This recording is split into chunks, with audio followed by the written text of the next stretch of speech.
ఈ నెల 30న కొండెపిలో సీఎం జగన్ ఎన్నికల ప్రచారానికి భారీ ఏర్పాట్లు చేస్తున్నామన్నారు మంత్రి ఆదిమూలపు సురేష్. సీఎం సభకు భారీగా ప్రజలు హాజరవుతారన్నారు. సంక్షేమ పథకాలు పొందినవారు వైఎస్ జగన్ మళ్లీ సీఎం కావాలని కోరుకుంటున్నారని అన్నారు మంత్రి ఆదిమూలపు సురేష్. ముఖ్యమంత్రి వర్యులు జగన్మోహన్ రెడ్డి గారి ఎన్నికల ప్రచార సభలు ప్రారంభమవుతున్నాయి. అందులో భాగంగా 30 ఏప్రిల్ ఉదయం 10 గంటలకు కొండేపి నియోజకవర్గంలో ఈ యొక్క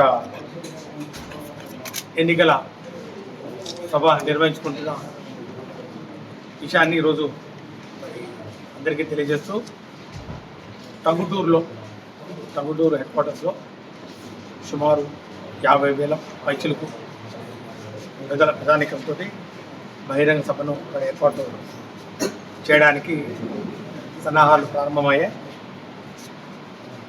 కొండేపి నియోజకవర్గ ప్రజలందరూ మరి ముఖ్యంగా టంగుటూరు మండల ప్రజానీకం అంతా కూడా జగన్మోహన్ రెడ్డి గారి రాక కోసం ఎదురు చూస్తాము. గత ఎన్నికల్లో